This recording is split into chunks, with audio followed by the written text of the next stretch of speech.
L'invité de la matinale sur NC Première. Philippe Gomès, député de la seconde circonscription, est notre invité ce matin, investi officiellement jeudi par le parti Les Républicains et l'UDI. Cette décision fait beaucoup réagir les loyalistes. Les questions de Thierry Belmont. Bonjour Philippe Gomès. Bonjour Thierry Belmont. Vous maintenez le suspense, mais votre arrivée ne fait plus mystère dans cette campagne pour les législatives. Est-ce que tout cela est un peu calculé ? C'est pas calculé du tout. La date des investitures n'était pas connue en ce qui concerne les Républicains et l'UDI. Des discussions ont lieu de longue date depuis plusieurs semaines. Elles viennent tomber, bon, soit, mais le candidat qui est présenté dans la première circonscription et dans la deuxième, il n'est pas présenté par les Républicains et l'UDI. Il est présenté par Calédonie Ensemble. C'est un candidat présenté par Calédonie Ensemble qui sera soutenu, le cas échéant, comme cela vient d'être rappelé, dans la deuxième, par les Républicains et l'UDI. Donc il appartient au mouvement dans ses différentes composantes, le conseil politique, la direction collégiale et le congrès, de décider qui seront ces candidats à l'occasion de ces élections législatives.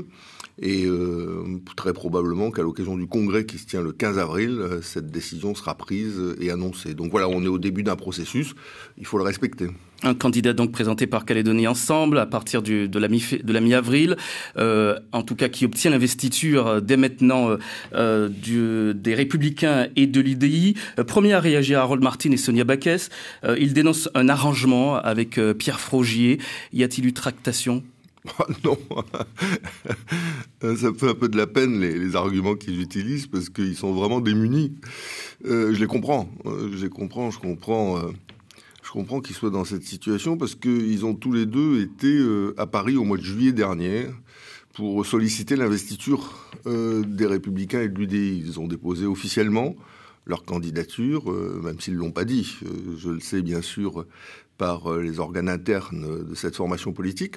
Et au total, ils n'ont pas été reçus, ils n'ont pas été retenus. Et ni l'un ni l'autre, pour l'une dans la première circonscription et pour l'autre dans la seconde, ne bénéficient donc d'une quelconque investiture, pas plus d'ailleurs celle des Républicains que l'investiture commune des Républicains et de l'UDI. Et il n'y a pas de contrepartie, Philippe Gomès ? Mais non, pourquoi vous voulez qu'il y ait une contrepartie ? Vous savez, une élection, c'est pas des organes politiques ou des appareils politiques qui décident, contrairement à ce que votre question laisse entendre, c'est le peuple. Le peuple, il est souverain dans la première circonscription, il est souverain dans la deuxième, il est souverain dans les 577 circonscriptions de France, comme il est souverain à l'occasion de l'élection présidentielle.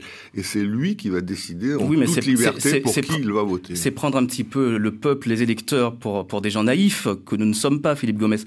On sait bien qu'il y a souvent des discussions entre les candidats, entre les politiques, et on peut se poser effectivement cette question, est-ce qu'aujourd'hui, il n'y a pas eu de discussion entre... Ce qui m'attriste, c'est que vos questions, elles sont que people. C'est ça qui me fait triste, parce que moi, je m'attendrais plutôt à une analyse journalistique. C'est-à-dire, je vais vous la donner, l'analyse journalistique qui pourrait être faite sur ce sujet, c'est pourquoi, au bout du compte, Martine, Backès et Yano ne sont pas retenus, ni dans une circonscription, ni dans une autre. Pourquoi Bernard Deladrière et Philippe Gomès reçoivent l'investiture ? Il y a une raison de fond, et c'est celle-là qu'il faut avancer, c'est pas autre chose, il ne faut pas chercher midi à 14h. C'est qu'il y a en réalité, à l'occasion de cette élection, entre les non-indépendantistes, deux sensibilités qui s'expriment très clairement sur le référendum de 2018. La première, c'est celle qu'à sa manière défend Bernard Deladrière, qu'ils appellent dans leur formation troisième accord ou solution partagée, et que nous défendons, Calédonie Ensemble, au travers de l'investiture donc dans la deuxième circonscription, qu'on appelle référendum éclairé. Qu'est-ce que c'est cette méthode qu'on propose pour le référendum de 2018 ? C'est une méthode où on doit discuter avec les indépendantistes, essayer de préparer ce référendum pour qu'il se passe dans les meilleures conditions possibles, parce qu'il va y avoir un après le référendum et qu'il faudra bien continuer à vivre ensemble. Et puis la deuxième solution qui est proposée, c'est la même, Backès, Martin, Yano. C'est une solution dans laquelle non, il ne faut pas discuter, il faut aller au référendum tel quel, il faut que ce soit bien binaire, et une fois qu'on a gagné, parce que les non-indépendantistes gagneront ce référendum, à partir de ce moment-là, le cas échéant, on discute avec les indépendantistes. Donc il y a un référendum sec, on va au truc tel qu'il est prévu, et le cas échéant, même s'il y a des désordres, faudra s'en débrouiller. Et puis il y a une autre proposition qui est faite dans cette droite non indépendantiste locale, qui est donc, discutons, essayons par rapport à l'histoire du pays, de ne pas faire un référendum simplement sur ce qui nous oppose, mais de faire un référendum aussi sur ce qui nous rassemble. Donc voilà la raison politique pour laquelle les Républicains, au total, au plan national, n'ont pas souhaité donner les investitures à des gens qui seront probablement en responsabilité de désordre si jamais leur solution est finalement retenue. Philippe Gomes, quel sera votre mot d'ordre, le mot d'ordre de Calédonie Ensemble pour la première circonscription ? Le mot d'ordre de Calédonie Ensemble, il est le même pour la première et la deuxième. On ne customise pas notre mot d'ordre en fonction des circonscriptions ou, le cas échéant, en essayant de s'adresser à tel ou tel électorat.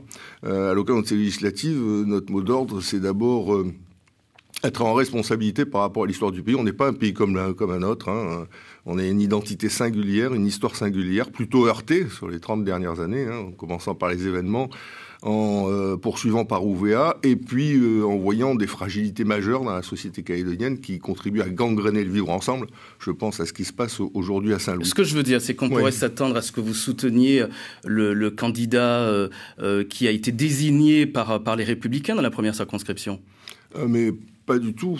Calédonie Ensemble, je le répète, je souhaite que ce soit vraiment clair parce que les questions peuvent introduire une confusion. Donc, Calédonie Ensemble présente ses candidats. Ce sont les candidats de Calédonie Ensemble. Calédonie Ensemble est un parti calédonien. Je n'ai aucune attache, aucune convention nationale avec un parti national, qu'il s'agisse des Républicains ou de l'UDI. Je siège à l'UDI à l'Assemblée nationale, mais parce que il faut bien que je siège dans une formation, étant donné qu'autrement, si on est non inscrit, on n'a aucune capacité à agir. Donc c'est pour ça que l'UDI m'a accueilli entre guillemets, mais nous ne sommes pas liés à un parti national. Ce qui veut dire en clair que toutes les décisions de Calédonie Ensemble sont prises en fonction de l'intérêt général du pays et pas en fonction d'une soumission à un parti ou à un autre. Et donc les candidats de Calédonie Ensemble, il se trouve que dans la deuxième, je suis soutenu dans le cadre d'une investiture commune des Républicains UDI. C'est une bonne chose, ça crédibilise, je considère, à l'échelle nationale que le projet que nous portons, Calédonie Ensemble, c'est pas un projet ésotérique, c'est pas un projet qui n'est partagé par personne, il est partagé par les Républicains et l'UDI, c'est pour ça qu'ils le soutiennent. Et du moins la philosophie de ce projet, c'est-à-dire on discute avec les indépendantistes pour essayer de préparer la sortie de l'accord, nous permettent de continuer à vivre ensemble. Donc, et en paix, quel que soit le résultat du référendum. Ça veut dire que vous allez présenter un candidat Calédonie Ensemble dans la première circonscription. Mais on l'a dit, répété, vous avez vous-même interrogé ici, pardonnez-moi Thierry Pellemot, mais Philippe Michel, il n'y a pas très longtemps, qui vous a redit la même chose, donc je le redis aujourd'hui, on le dit depuis le départ, il n'y a aucune raison que Calédonie Ensemble... Qui est-ce qui est pressenti alors dans cette première circonscription? C'est comme les rumeurs le disent? Les rumeurs, il faut faire attention, les rumeurs dans des petites îles comme la nôtre. C'est pour ça que je vous pose la question ce matin, qu'est-ce qui est pressenti dans cette première circonscription? J'ai pas l'habitude de répondre aux rumeurs. Ce que je peux vous dire, c'est qu'il y a beaucoup de potentiel en termes de candidature à Calédonie Ensemble, des gens de talent, de compétences, de convictions, qui n'ont pas changé de formation politique comme on change de chemise au cours des dernières années, qui sont solides, qui sont vertébrés et qui sont susceptibles d'être présentés dans cette circonscription. Vous le saurez bien très rapidement, puisque nous allons réunir la direction collégiale du mouvement début avril et le congrès, je l'espère, confirmera les propositions qui sont faites à partir du 15 avril. Même si vous dites que vous êtes indépendant, que Calédonie Ensemble décide de ce qu'il fait, on peut se poser la question quand même, pour avoir l'investiture des Républicains, est-ce qu'il a fallu, Philippe Gomes, prêter allégeance à François Fillon ? Je prête pas allégeance à François Fillon. D'ailleurs, ça correspond pas trop à notre manière de fonctionner. Vous savez, quand Nicolas Sarkozy était président de la République, François Fillon, Premier ministre, on s'est pas senti obligé de soutenir le drapeau du FLNKS qui a été hissé sur le mât. On a été contre, on a défendu, on continue à défendre un drapeau commun. On s'est pas senti obligé de soutenir l'élection de Roch Coimbithan, président indépendantiste à la tête du Congrès. C'est ce que vous reproche Harold Martin et Sonia Baquelsa. Non, mais attendez, il faut quand même que vous écoutiez ce que je dis, parce que si je commande sans arrêt les commentaires des autres, ça peut pas être ça notre échange. Donc moi je termine la question juste. Ils disent que vous ne défendez pas les valeurs des Républicains. Quand Nicolas Sarkozy était président de la République et quand François Fillon était Premier ministre, nous nous sommes opposés à la politique qu'il prônait pour la Nouvelle-Calédonie, puisque nous avons considéré à Calédonie Ensemble que cette politique était néfaste, que le drapeau ne pouvait pas être un drapeau dans lequel se reconnaissaient tous les Calédoniens, et que la coalition de gouvernement avec les indépendantistes était quelque chose qui n'amènerait à rien. Ce qui s'est passé. Donc nous sommes totalement libres, que le pouvoir soit de droite ou de gauche, de défendre une seule et unique chose, les intérêts du pays, et nous continuerons à le faire comme nous l'avons fait. Par contre, en ce qui concerne la présidentielle, puisque c'était votre question, j'appartiens à la droite républicaine depuis toujours. Et donc, il y a un candidat de la droite républicaine, c'est François Fillon, donc je le soutiens, même si, comme chacun sait, dans notre pays, je pense, à l'occasion de la primaire, j'avais plutôt soutenu Alain Juppé, que je considérais plus proche de mes convictions et de mes valeurs. Mais maintenant, c'est François Fillon, le seul candidat de la droite républicaine dans cette élection. Et donc vous êtes rangé derrière François Fillon. Philippe Gomès, vous restez avec nous. Oui, et on vous retrouve tout à l'heure dès 7h10 avec vos questions, vos commentaires, mesdames et messieurs, au 258 258. Il est 7h, un petit peu de publicité et puis la météo.